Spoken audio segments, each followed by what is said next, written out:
So I don't know if this thing's gonna work or not. The whole flash on there or not, but if you can see it, there's the old Alex shirt and the Trump hat. Digging it, huh? Didn't have to work today. Sunday.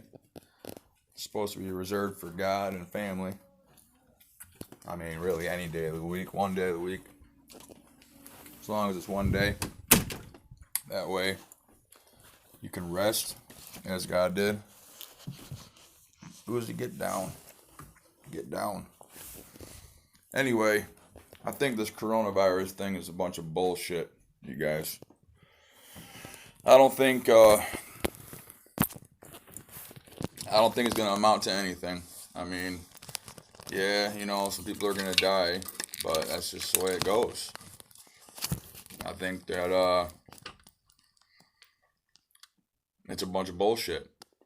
I mean, yeah, we probably should take precautions and not try to spread it and this and that, but everybody's going into mass hysteria for no reason.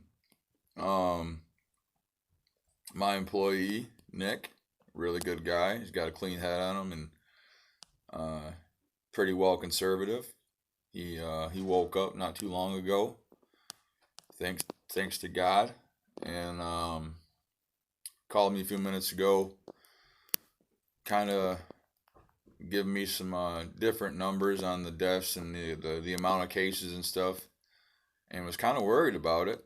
Um, but the death rate's at like less than 1% in the United States, which is really not bad. It's roughly the same as the flu. According to the amount of people that have the disease and the amount of people that are dying from the disease, it's roughly the same as the flu. The flu has about a tenth of a percent of a death rate, and this is just under a percent. From the numbers that I gathered a few minutes ago. If the numbers are wrong, then I apologize for giving wrong information, but at the most, it's probably going to be about a 2.7%. And if we continue to keep locking things down and not going out and doing anything, it's going to hurt the economy more than it will the population. Granted, I don't believe any human life is worth $1. You know, it's kind of a catch-22. Do we? And I think we should, slow down everything so nobody dies from this. But it's still a natural course of life. Granted, this disease is not a natural course of life. This disease was man-made in Wuhan in the SBL4 lab. It's like 17 minutes from downtown Wuhan, or the fish market where it supposedly came from. That's a bunch of bullshit, too. Patient number 0 was actually not not the guy in the fish market. It was actually a woman who supposedly was transporting the disease from somewhere to the SBL4 lab, apparently. And she had 4 vials on her. And she got disappeared after she showed up with the vials. She used to work at this company, and there's actually a spot for her name, and her picture's gone. It's just, there's a bunch of nonsense going on, and YouTube censored a guy who told the story, demonetized his channel. I don't got to worry about demonetization. I do have to worry about getting banned, though. They already do shadow ban me, which is fine. It's not fine, but it's fine for now until everybody wakes up and we all rebel against the cabal, which is happening right now, I do believe. Anyway, yeah, I think this is a complete scare tactic to hurt the economy. I tweeted about it earlier. They couldn't get Trump. See, Trump is a threat to these people's agenda. They've been doing this for a long time. They've had this agenda they've had this agenda swinging since shit,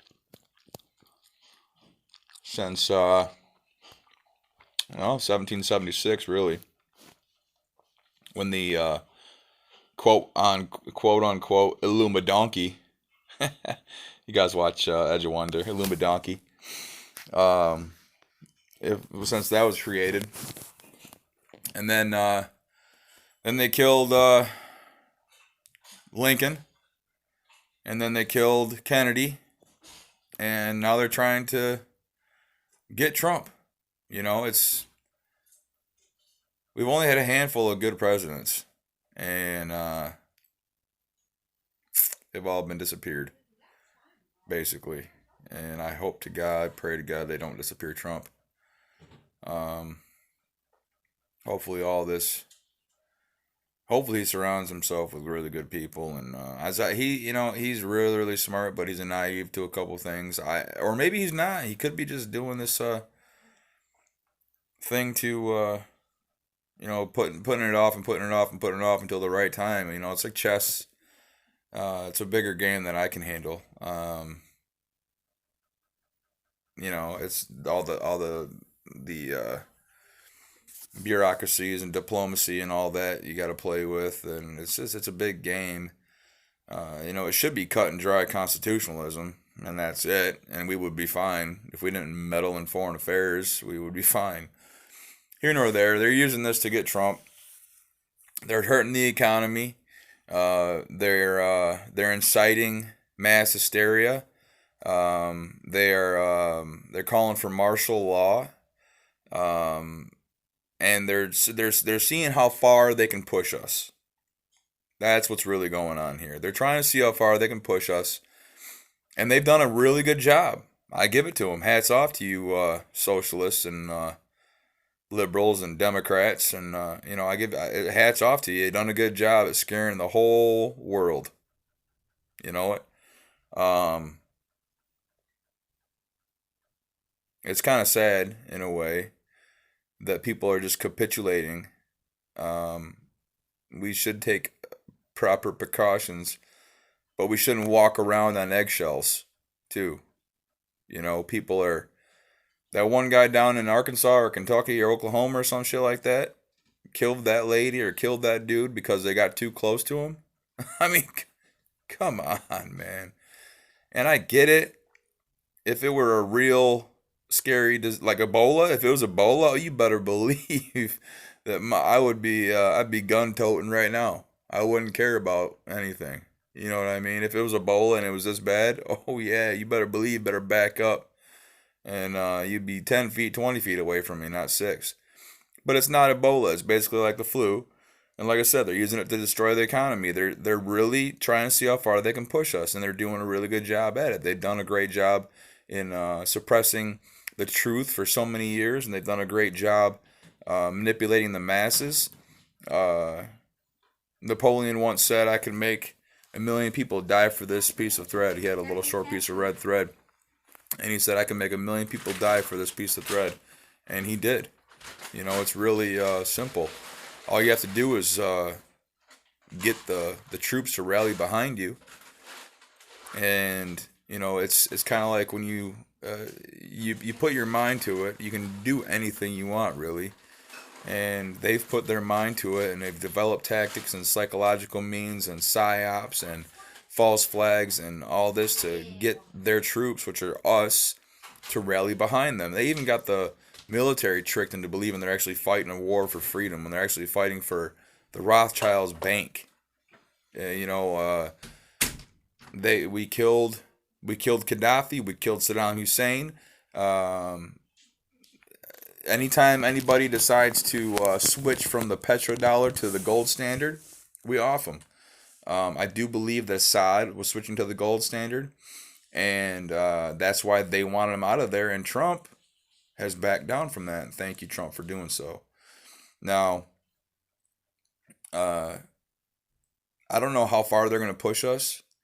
I don't know if they're going to completely collapse the economy, because if we don't get moving and resume business, we're looking at a depression greater than the 1930 depression, 1929 depression, or whatever it was, 1921, in that area. You guys know what I'm talking about, the Great Depression. We had the Great Recession of 2008, which we didn't feel. I didn't feel it anyway. We were still working, and uh, it wasn't really a recession. It was, I don't know what it was. It was a bunch of nonsense.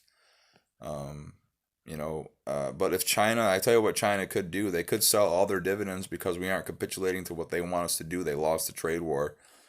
This could be a way for them to get ahead of the United States as a dominant country or a superpower of the world by setting us in shutdown. And they're already back to business. They've only been shut down for a few weeks. They're already back to business. I deal with a few Chinese people over there in um, sales and stuff, and they're back to business. So I don't know, but I don't know how far they're gonna push us. That's what I'm scared about right now. I'm not scared about it. I'm prepared, but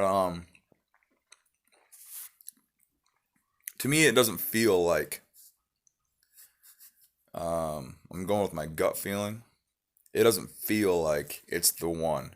You know, I've been waiting for them to do something like this for years, and I've been warning my family about it for 10 years or maybe 11 years, maybe 12 years that they're going to use a virus, a pandemic, to usher in martial law and push people into FEMA camps and force inoculate them. I'll die before I get force inoculated. And I'm telling you that right now. I will not be forced to get a vaccine, and I will fight for that cause. That's one thing I won't do. I won't be locked up in a FEMA camp with my family and live as slaves. It's just not gonna happen. Especially when I didn't do anything wrong. If I broke a law here and there or whatever and went to jail, that's no problem. I'm willing to do that. But um, because they want to inoculate me with a foreign substance going in my body that will affect my brain, like mercury, or even put a microchip in there with a tattoo or whatever they're talking about. With the whole Bill Gates thing, how he ran the simulation, and in the simulation, everybody got wristbands and tattoos, and then they injected them with a vaccine that was secretly putting a RFID chip in them. Yeah, we're not doing that. Okay, so that's where I'm hoping it doesn't go. But anyways, hope everybody has a good night. I hope everybody stays safe and clean, and enjoy some time with your family during these times of shutdown. Let's keep it about God, guns, and family, and country, obviously. Um, let's pull together and keep this economy moving, and keep the nationalism movement in the right direction. God bless you.